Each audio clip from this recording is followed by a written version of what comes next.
And hello, everybody. This is Ralph back with another $1 million mindset training.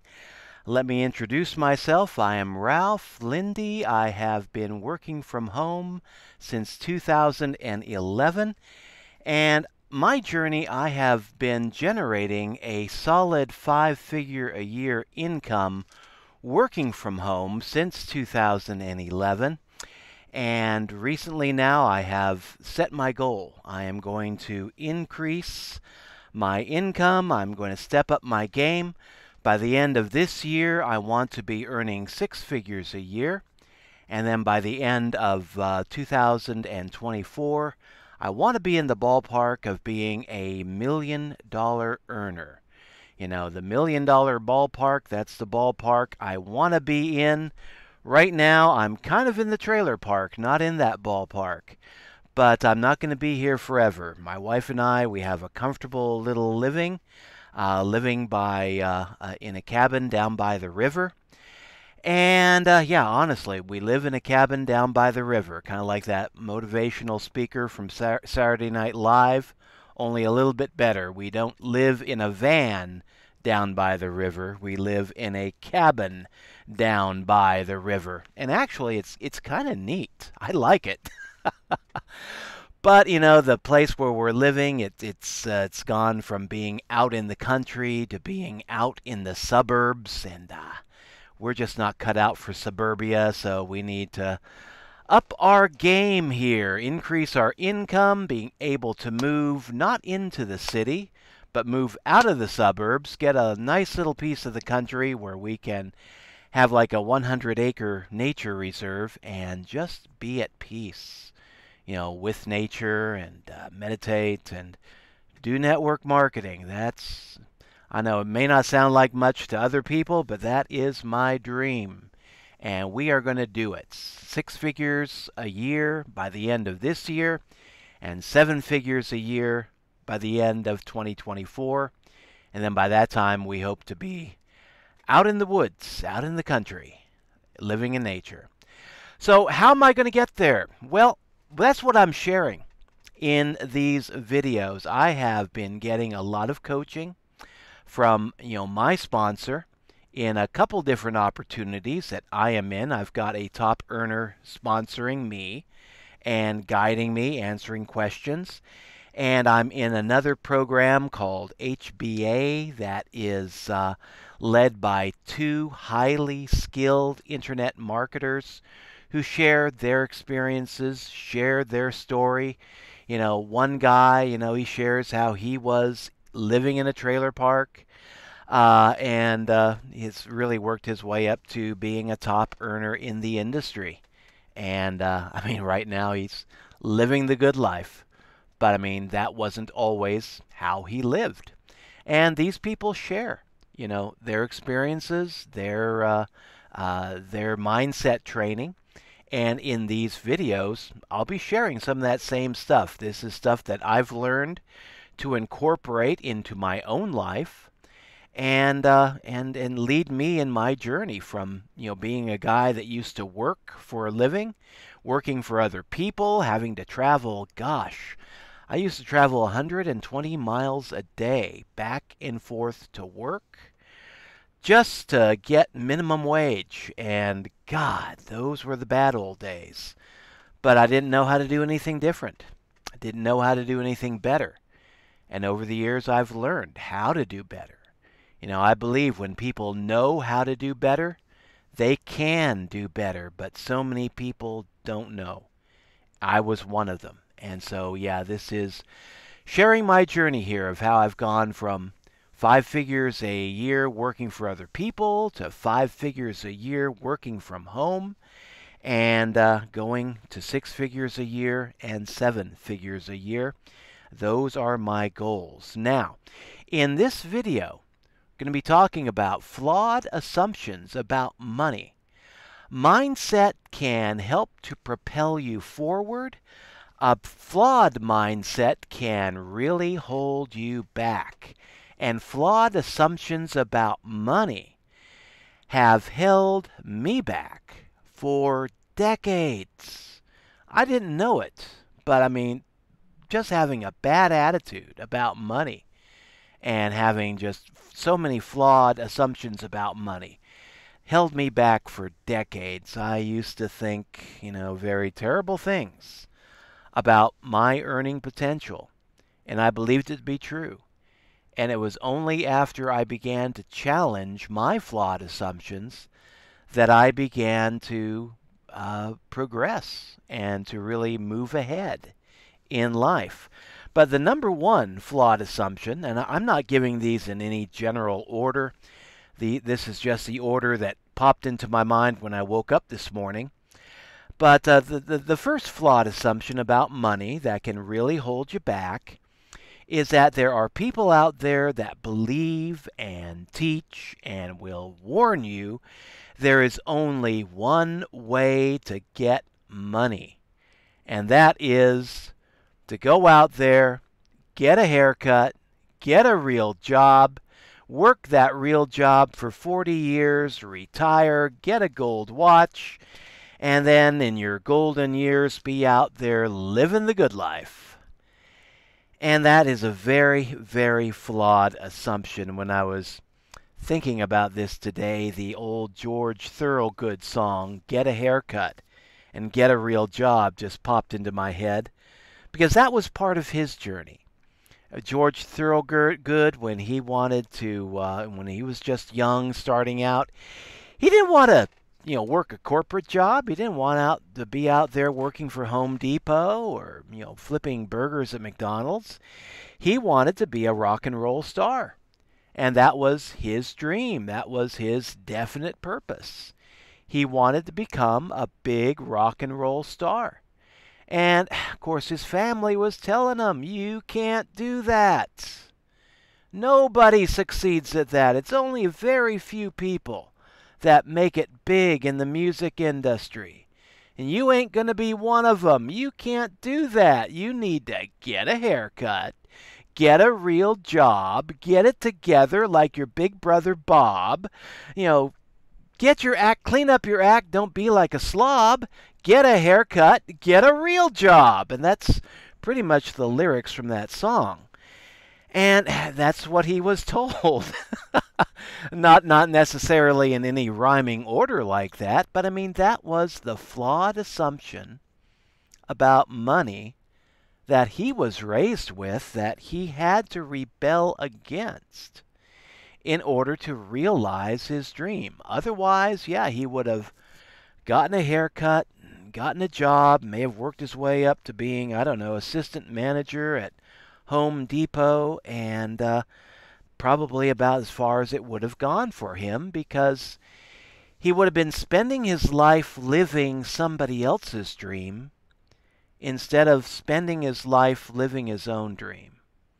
And I think one of the best quotes I can remember from Steve Jobs is, life is too short to waste it living somebody else's dream. You got to live your own dream. And sometimes that calls for very gutsy action, calls for a lot of self-confidence, because there are people out there that firmly believe the only way to earn money, get a good corporate job, hang on to it, stick with it for 40 years, and then, retire with that gold watch, retire on what savings you have, retire on what 401k you might have, retire on what little Social Security is likely to be paying out by the time you retire, if it's even still around at all. But, that's not my dream. But a lot of people have that dream. But, according to Napoleon Hill, he sees it differently. The best way to earn value is to provide value to other people. And when you spend your time providing value to other people, either by providing goods or services, providing them to the best of your ability, providing them with a great attitude, a pleasing personality, if you spend your time giving value to other people, that value will eventually come back, and you'll be receiving it back. And that is one of the main codes of being an entrepreneur. Whether you're working for somebody else or working for yourself, hiring and finding clients, networking with clients, it's the same basic principle. If you want to get value back, you have to give value in return. And if you're working for somebody else, you're going into work with a great attitude. You're doing the work that is expected and then providing a little bit more. And you can really be shocking your boss. You can be setting yourself up in a good work environment to be promoted if that is your desire. Now, if your desire is to be an entrepreneur, what you can do is to figure out a service that you can do, a service that you would love to perform for other people, and then to go out there and advertise your service. And then when you get clients, provide that service with a happy heart, pleasing personality, as Napoleon Hill likes to say, and just shock people. Give them better value than what they expected, and then charge a good price for that service. And of course, the way the economy is, sometimes employers cannot give a pay raise to an employee that really deserves it. A few years ago, I was working at Walmart and I had an employer, and I was telling him, look, I've got to be making more money. And he said, Ralph, you're a great worker. We want to keep you, but my hands are tied by corporate. I cannot really give you the pay raise that you deserve. And I mean, yeah, I was right. I deserved a raise. He agreed with me. Corporate would just not allow that to happen. And so I left that work environment, started working for myself. Been doing better ever since. But, that is the theory, is that if you provide excellent service to the right people, excellent value to the right people, you will receive value back. Now, if you're dealing with people who cannot afford to pay your price, or if you're working for an employer like I was that just couldn't really give you a pay raise because his bosses wouldn't allow it, then you have to take matters into your own hands and network with better people. Network with clients that can afford to pay. Network with bosses that, network with companies that have better corporate leadership. You do have to be careful, hunt around, make sure you're networking with the right people. And that's the problem that a lot of people have. They will go in there, they'll think, I can walk in there, do a really great job at my, corporate office or, at McDonald's or what have you, and just after a little while demand a pay raise and get it. Sometimes you can. I mean, that's a good strategy to have. Sometimes you can do that if you're working for a good company. If you're working for a company that is in decline, that is downsizing, that is outsourcing a lot of its jobs to overseas, and you go in there with that attitude, you may be disappointed.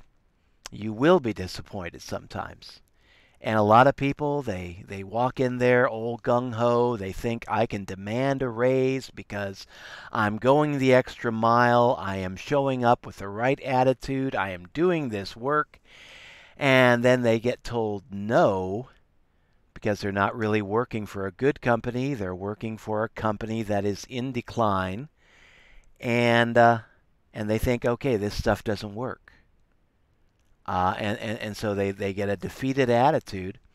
And instead of showing up for work every day with a gung-ho, can-do attitude, they show up to work defeated, only wanting to do the bare minimum, not going the extra mile anymore. And they just think that, okay, this stuff doesn't work. But no, this stuff can work if you apply it in the right areas amongst the right people.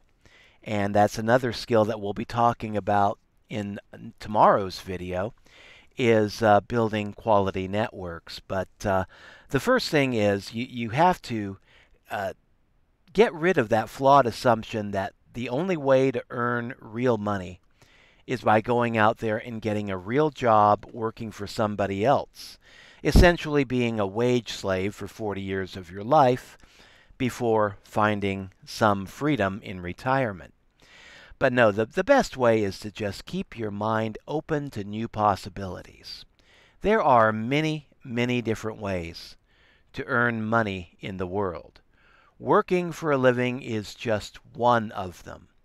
Working and investing what you earn in assets that will pay you back. That's where Robert Kiyosaki lives. That's what he is all about. You know, he's made money, he's lost money, he's invested money, he's had successes and failures. Love listening to his story about how he got into $1 million worth of debt, and his rich dad congratulated him. You know, he went to his rich dad saying, "Hey, I screwed up. I'm $1 million in debt." Rich dad said, "Well, congratulations, Robert. Now you're in $1 million of debt, and now you get to figure out how to get out of $1 million in debt." He said, "Yeah, it is possible. It is doable. You will do it." And he did. But I mean, yeah, you have to have the right mindset. And yeah, if you think that there's only one way to earn money, yeah, that is flawed. There are actually different ways. Now, not all of these ways will be, pleasant, pleasant sounding to everybody.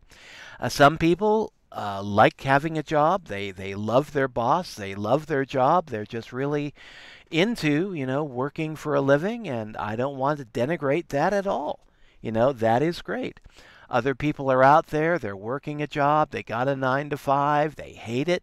They hate having to show up, they don't know how to do any better, and they wish that they could be earning money from home doing something different. But they don't reach for that because they think there's only one way to earn money. That's by, holding down a real job, even if it sucks, and stay with it for as long as I can until I can afford to retire. Get out of here, and then go sit on the front porch, drink beer, and you throw nuts at the squirrels and enjoy life. But that's a flawed attitude. There are many different ways to earn money. Not all will appeal to you. Some involve working for an outside employer. Some involve working for clients that you network with, that you find, that you collect and provide a service to.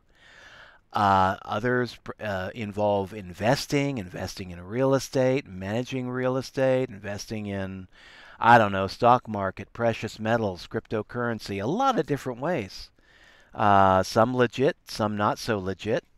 But yeah, a lot of different ways to earn money.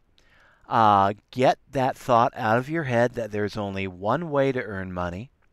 Expand your horizons, and then see what is out there that will actually work for you.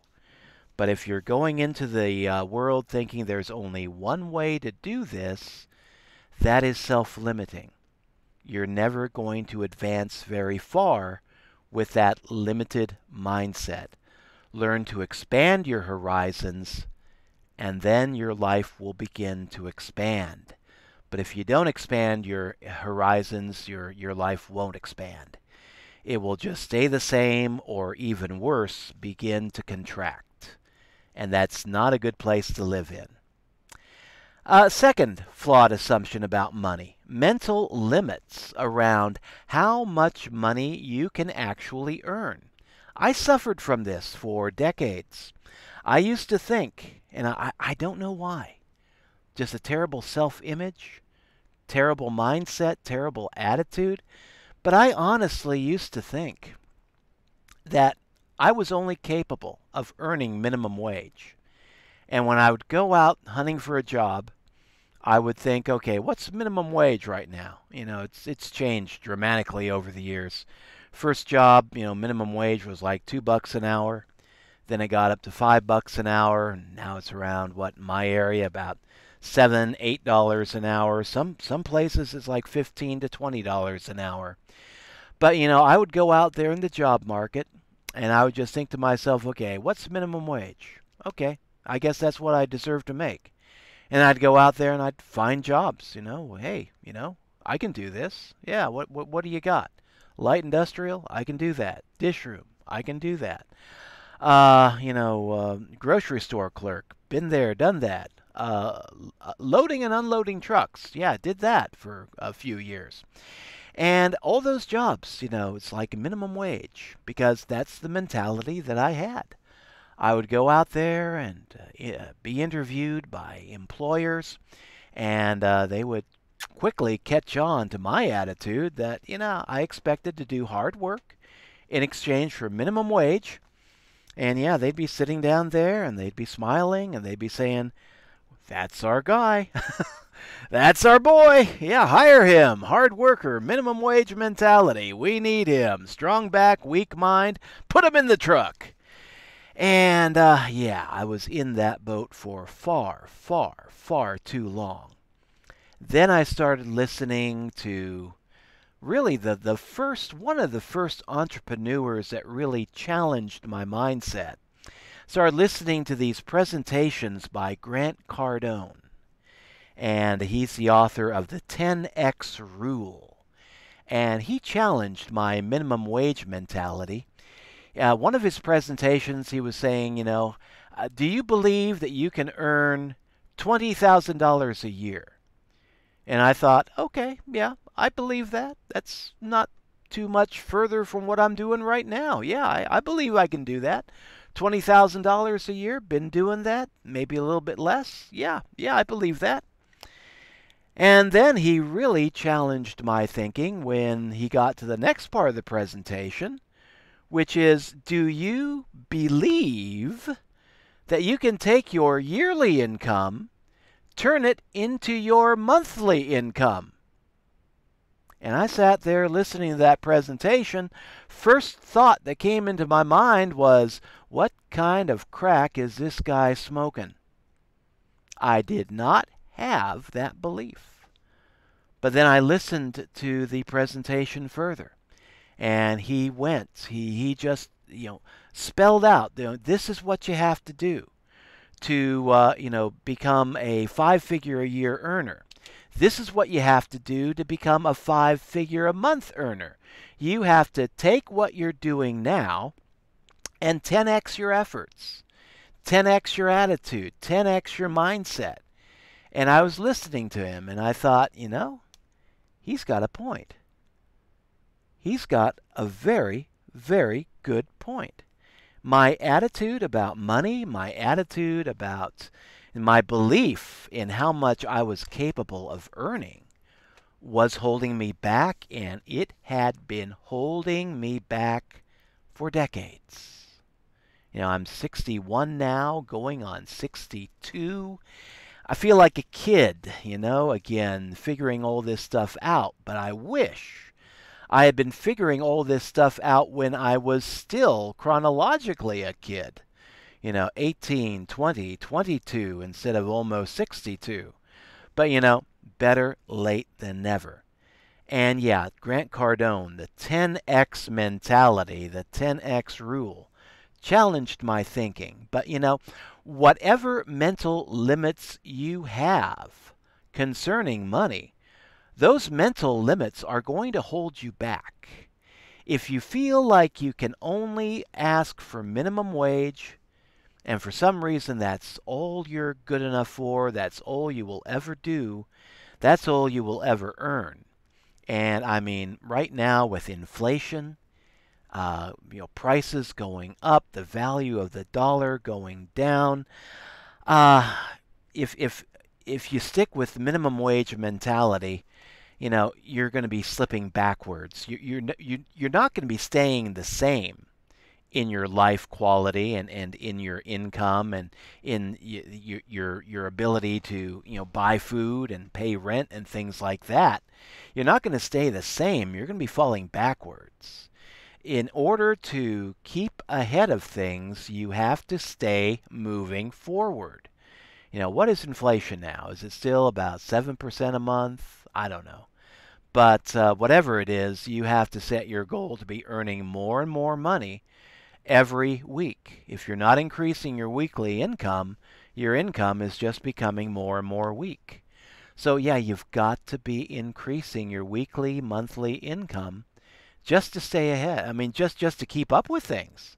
Just to keep up with inflation, you need to be earning 7% more every month, at least maybe 16% more each month, just to keep on an even keel. And I think it's so much easier if you want to be thinking about increasing your income. Don't be thinking about increasing it just by 7% or 10%. 10x it, just 10x everything. And let that be your attitude. And that's what I love about the industry that I am choosing, network marketing. Network marketing is one of those industries where it is scalable. You can go in there, and if all you want to do is earn $500 extra a month through either affiliate marketing or network marketing, you can do it. If you want to be earning, 5 figures a year in network marketing, you can figure out a way to do it. Just get yourself the right people to guide you, the right coaches, and the right mentors, the right sponsors, and follow their advice. And just go in there, find a good company, an honest company. Because, yeah, there's a lot of scoundrels in this space. I know that. I've been around a few of them. And thank God I didn't let them bring me down.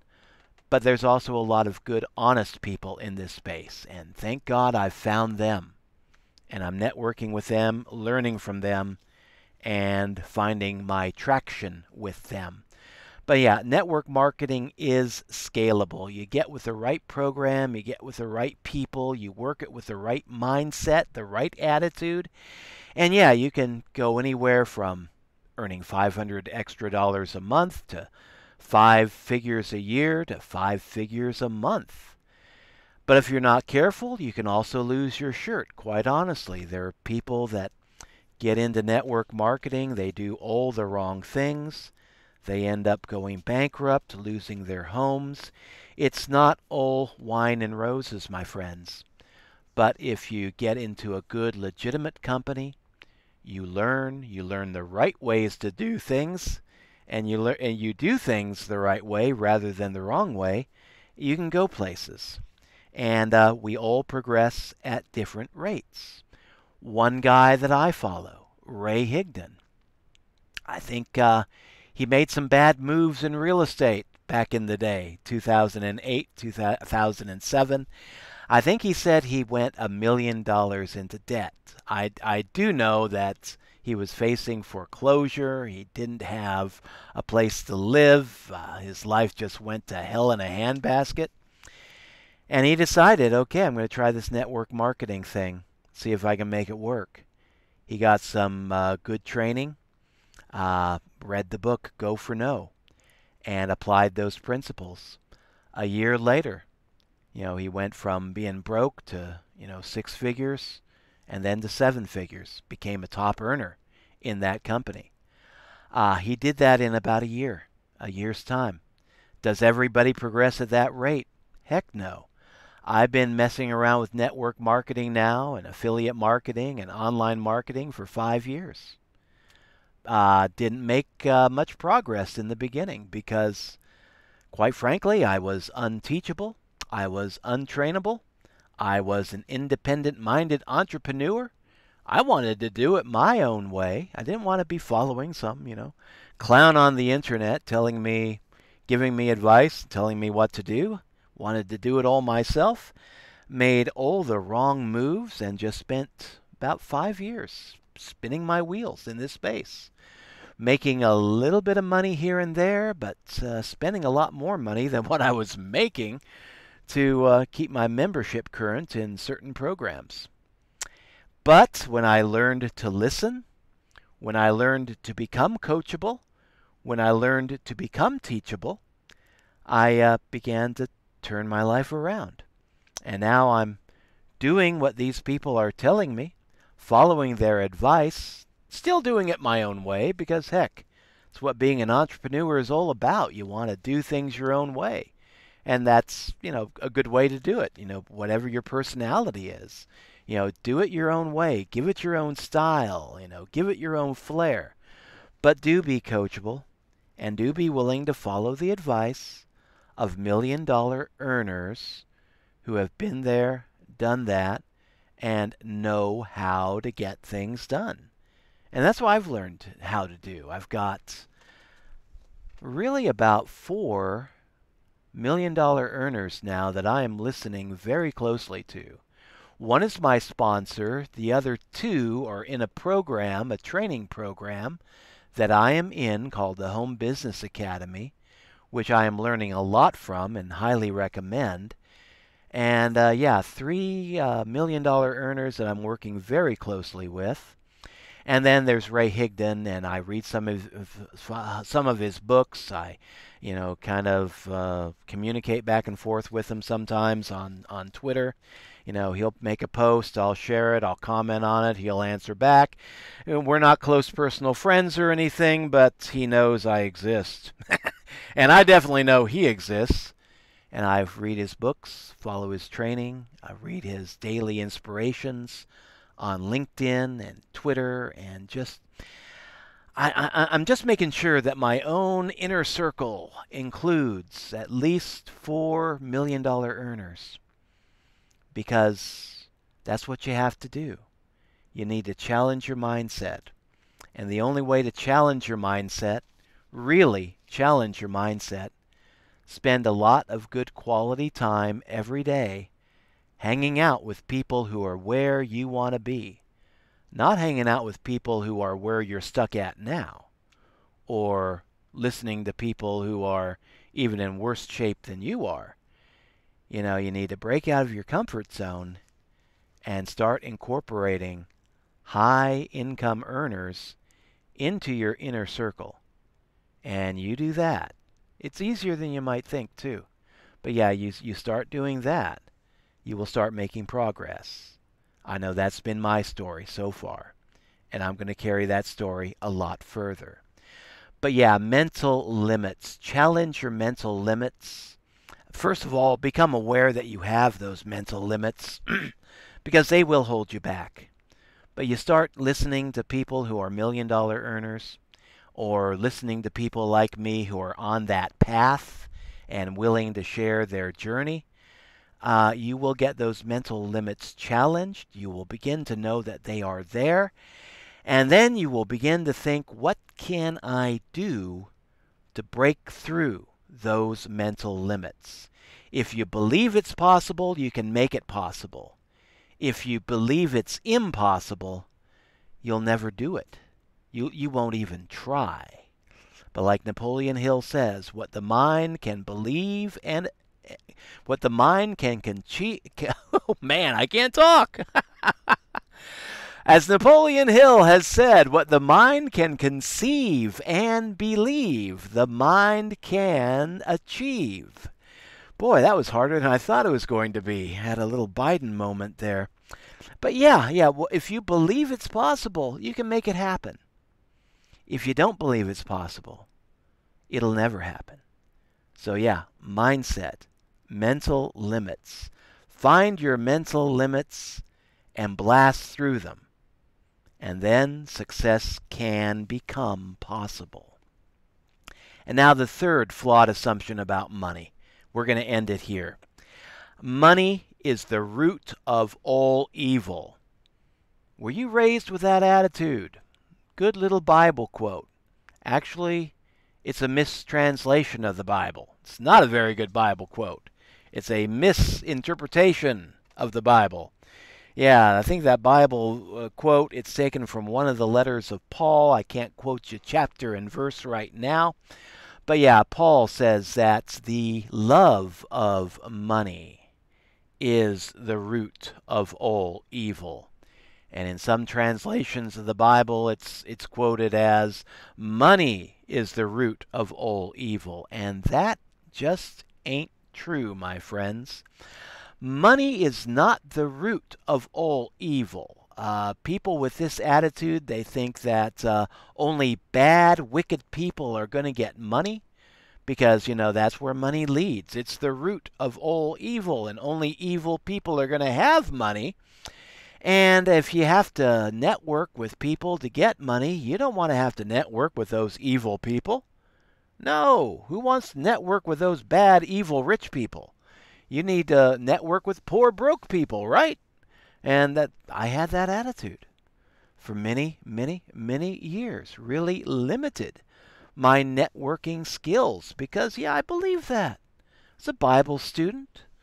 But then when I started looking at the Bible a lot more deeply, going into the Greek and going into the Hebrew and going into the better translations and being able to spot, the mistranslations from the good translations, began to see, money is not the root of all evil. There's some very wealthy people, good people in the Bible. Had a class once with a rabbi, learning the Jewish scriptures from Rabbi Michael Goldberg. If you're still listening, Rabbi, Ralph finally woke up, man. Thank you. But yeah, Rabbi Michael Goldberg, and we were a bunch of good Christian boys that were in his class with this same basic attitude. Money is the root of all evil, and only poor people are virtuous, and rich people are evil, and that was our mindset. And in that environment that I was in, it was a seminary school of theology type environment. Spent a few years in that environment, and that's the attitude that we had about money. And Rabbi Goldberg sat us down for class one day, and he said, a lot of people have this attitude that money is evil, that rich people are evil. And I know you guys believe that Jesus was a good man, partially because he was poor, and partially because you believe he was, the Son of God, Savior of the world, Lamb of God, all that stuff. But, he hit the nail on the head. A lot of people respected Jesus in that environment because, among other reasons, we viewed him as being a poor carpenter from Nazareth who fought against the establishment. He tried to fight City Hall, stuck it to the man, and ended up getting crucified and stuck to a cross himself. But he challenged our thinking on that, and he said, there are good people who are broke. There are also good people who are rich. And he started going through the scriptures and said, Abraham, very, very wealthy man. You believe Abraham was a good person, right? Yeah. He had flocks, he had money, he had servants, he wandered through the desert for many, many years. But no, he had gold, he had all kinds of good stuff, silver, gold, flocks, herds. And yeah, he was a very well-respected man in the Bible. Another is Joseph, second in command to the Pharaoh of Egypt, sold into slavery by his brothers. Went from being dirt poor to almost the most powerful man in Egypt, second only to the power of the Pharaoh. And yeah, very wealthy man. Also very well spoken of in the Bible. Jesus, if you want to get into the New Testament, Jesus was supported, according to the Gospel of Luke, supported by a lot of wealthy women who supported his ministry from their own purses. I believe that's somewhat how the Bible verse goes. And Jesus sat down at dinner with a lot of wealthy men, wealthy women, wealthy people. And that was the custom of the day, It's like we don't have TV, we don't have radio, they haven't been invented yet. But we entertain ourselves by, finding these, wandering preachers and these rabbis and these men and women of renown, and we invite them into our house and we feed them dinner and then we listen to them speak and everybody is thrilled, That was how entertainment was done back in those days, and Jesus networked with some wealthy people. He may have been dirt poor himself. Some people disagree. Some people say, oh no, he had money, he just left it. He had the money to travel through the world, and some people say he went to India, some people say he went to Kashmir, other people say that he wandered up into the northern areas of Gaul, and that he had money to really travel the world. And then he set that all aside, and for 3 years became a itinerant rabbi, and ended up becoming the man that we all remember him as, or the man we believe him to be. But there is some disagreement, but there is no disagreement from a reading of the Gospels that Jesus networked with wealthy people. And some he said some nice things about, sometimes he said some not so nice things about rich and powerful people. But he networked with them nonetheless. And so, that really challenged my thinking. Because, up to that point, I had believed that money was the root of all evil. Only evil people had money. And if you want to keep your virtue, you want to keep some semblance of, spiritual pride and nobility, you got to be broke. You got to be going after those, poor parishes. You got to be, ministering at poor churches, working in the ghetto, not working in the ivory tower. And it finally dawned on me. And again, I think it was another rabbi. I can't remember his name. But, the teaching is that money is not the root of all evil. Money is actually energy, and money is a energy that can magnify. It is like a great magnifying glass. It's like you become more of what you already are with money. And so viewing money as the great magnifier, it's like if you're a good person, a generous person, and you suddenly begin to get more money into your life, money gives you the energy to become a more powerful, generous person. It gives you the ability to become a nicer person, a bigger, nicer person. Gives you the capability to give more to charity, help people more than what you do. Money is the big magnifier in that sense. It's also an energy. It gives you more power to do more things. Now, if you're not a nice person, if you're a jerk, if you are a real a-hole, and you're a broke a-hole, and suddenly you get money, you become an even bigger a-hole. Money didn't make that person evil. Money just became the magnifier that showed that person for who they really were. Broke a-holes, okay, you don't really notice them that much. Maybe they're, mild-mannered a-holes. Maybe they just keep quiet because they don't want to attract a lot of attention to themselves. But the minute they get money, the minute they get power, then those a-holes, they want to make sure their power and their authority is felt. And then, by gummy, they get noticed. And then people see that happening and they think, oh, money ruined him. He was such a nice guy, such a quiet guy. And then he started making 5 figures a month and he just, oh my God, it went to his head. Complete a-hole.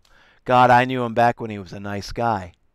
But the real truth of the matter is more likely that, that nice guy, he seemed nicer because he was more quiet, didn't have the resources to spend on, making his power and his authority felt because he didn't have power, he didn't have any authority. But he had the seeds planted in his soul of being a real a-hole. And we all have those seeds, by the way. We all have the capability of being a-holes in life. Some are broke, some are rich, but we all have those seeds. And with money, it takes those seeds, it magnifies them, grows them up much more quickly, gives them a lot of fertile ground to grow in. And then, you have that situation arise where you have this, what people believe to be a nice, quiet guy that suddenly becomes a complete jerk. And people blame it on the money. It's not really the money, it's the attitude. Money will magnify your attitude. So if you're worried about being corrupted by money, you got something you need to work on in your own heart. Because, yeah, we all have the seeds of being good people. We also have the seeds of becoming bad people. And, like the old story goes, which seed will grow? The ones that you water, the ones that you take care of, the ones that you feed and nurture. Do you want to be feeding and nurturing the evil, or do you want to be feeding and nurturing the good? And just take care of that problem in your own heart right now, because that's where you need to deal with it. If you're worried about being corrupted by money, there are lots of other things in life you can be corrupted by besides just money. And yeah, just work on that problem in your heart. Talk with some spiritual advisor, your priest, rabbi, imam. If you're an atheist, go talk to the guy down at the bar. The good guy down at the bar, not the one that's drunk all the time. But, find somebody you can confide in, the therapist, whatever. Whatever works for you. I don't mean to say whatever in a dismissive way, but, whatever works for you. Find somebody that you can get good spiritual advice from, good life advice from, and ask them questions. Listen to their answers. Let their words begin to transform you, and then you can be prepared to take the next step. But yeah, flawed attitude about money. Number 3, money is the root of all evil. Not true. Money is power. Money is energy. Money gives you options. Money can make it look like you're turning evil, but it's the love of money, unrestrained greed that can turn a person evil. Money can become, like so many other things can become, an addiction. And once you get an addiction running into your life, it can completely take over your life, and left unchecked, addiction to anything will control, consume, and destroy you. So, yeah, there are people out there that seem to be corrupted by money because they're addicted to the stuff. But it's not the money per se that does it. It's the greed. It's the love of the money, just like love of alcohol. The greed for alcohol, the greed for food, the greed for junk food. Eventually, all that stuff will add up. It will consume you. It will destroy you. But if you have a healthy attitude about money, you see it as a tool that you can use, energy that gives you options, a magnifying glass that makes you more of what you already are, then you realize that, yeah, this can be used for good. And I would be a wise person to try to gain more money into my life than pushing it away. And so many people with just a bad mindset, flawed attitudes, just a bad attitude about money and life in general, they can take money and just push it away. I don't want it. Take that stuff away from me. And they can be running good people away from them, running good people out of their lives, rather than attracting them right in. And these are lessons I have had to learn the hard way over the last 50-some years. And thank God I'm finally learning them. But yeah, attract good things into your life. Don't push them away. And if you can sit down, you can identify certain flawed assumptions about money or anything in your life. Sit down with a piece of paper and a pen and just jot them down. And then decide, what steps do I have to take to correct these flawed assumptions? I've only listed 3. I could probably go on. We could write a book about this. There's a lot more that we could cover. But yeah, those are the top 3 that I could think of. But yeah, find your own flawed assumptions about money and correct them, because the only real limitations are in the mind. The mind can be your greatest asset. Your mind can be what holds you back. You get to choose, though. You get to make the choice. Will my mindset propel me forward in the coming months, or will my mindset just be a brick that holds me back? Your choice. Completely up to you. Okay, we've done enough on this. Tomorrow we're going to talk about building quality networks. That's going to be episode number 3. Till then, take care and best of luck in whatever you do. And if you want to explore a way to become a home-based business entrepreneur, I've got this program that I'm getting a lot of value out of. It's called the Home Business Academy. Networking with some very good people in this academy, learning from some top earners, learning from some very wise teachers. I've got a really great sponsor in this program too, which really helps. But even without a good sponsor, this program is just incredible. I've been in it now for about 35 days, maybe 36. Who's counting? Obviously not me. But, I'm loving it. And, if you want to get started, you can click my link down below in the program description. Just go to ralphshomebiz.com. That's Ralph's Home Biz, biz with a Z, ralphshomebiz.com. And check it out. It's maybe for you, may not be for you. To me, this is just pure gold. It's a gold mine of value.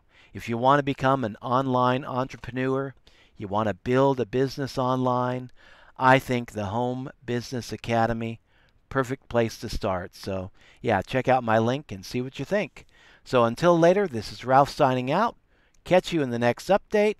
Thank you, as always, for dropping by.